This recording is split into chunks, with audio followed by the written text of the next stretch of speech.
शाम की देश राज्यों से बड़ी खबरें। सिर्फ 3 दिन बाकी, अयोध्या में भक्ति की झांकी। 84 सेकंड्स का है प्राण प्रतिष्ठा का मुहूर्त, 12 योगों का बन रहा संयोग। अयोध्या में होने वाले प्राण प्रतिष्ठा समारोह को देखते हुए रामलला का अस्थायी मंदिर शुक्रवार शाम 7 बजे से बंद कर दिया जाएगा। आम श्रद्धालु 23 जनवरी को सुबह 7 बजे से ही दर्शन पूजन कर सकेंगे। हाई अलर्ट पर अयोध्या, तैयारियों का जायजा लेने पहुंचे सीएम योगी, मंदिर परिसर का किया भ्रमण। पीएम आवास योजना के कार्यक्रम में भावुक हुए मोदी, कहा काश बचपन में ऐसे घर में रहने का मौका मुझे भी मिला होता।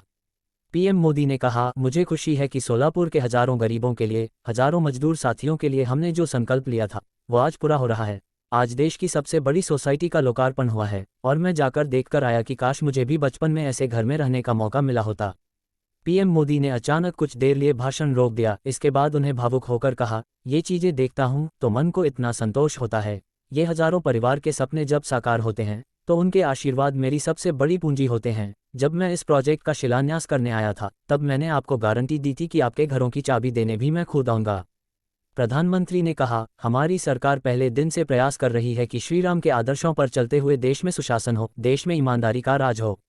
ये राम राज्य ही है जिसने सबका साथ, सबका विकास, सबका विश्वास और सबका प्रयास की प्रेरणा दी है।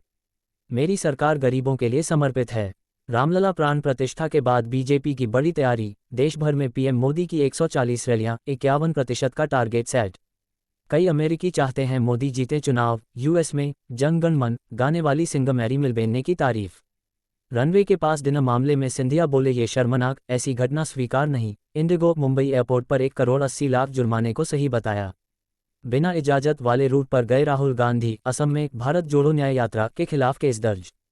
भारत जोड़ो न्याय यात्रा का छठा दिन, राहुल ब्रह्मपुत्र में बोट में बैठे, जयराम बोले असम सीएम बौखलाए हुए हैं, यात्रा कोई नहीं रोक सकता।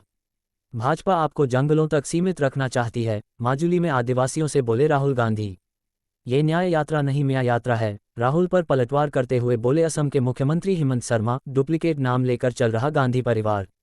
राहुल गांधी की सदस्यता बहाली के खिलाफ दायर याचिका सुप्रीम कोर्ट में खारिज, याचिकाकर्ता पर लगा 1 लाख का हर्जाना।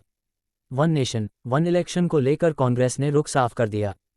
पार्टी अध्यक्ष मल्लिकार्जुन खड़गे ने एक राष्ट्र एक चुनाव को लेकर कहा कि हम इसके खिलाफ हैं। इसकी भारत जैसे देश में कोई जगह नहीं है। राम के भरोसे हम, हमारे भरोसे राम नहीं, शंकराचार्यों के बायकॉट पर बोले Yogi Adityanath. Bilkis Bano case, supreme court में दोषियों की सरेंडर की अवधि बढ़ाने की याचिका खारिज, 21 तक करना होगा सरेंडर। वडोदरा बोट हादसे में 18 के खिलाफ 16 की कैपेसिटी वाली नाव में 31 बैठाए, 12 स्टूडेंट समेत 14 की मौत हुई। मौसम विभाग ने दी गुड न्यूज, कड़ाके की ठंड से मिलने वाली है राहत, बता दी तारीख। जनवरी के आखिर में तापमान में बढ़त की संभावना। बाजार में लौटी हरियाली, सेंसेक्स 500 अंक चढ़ा, निफ्टी 21,600 के पार।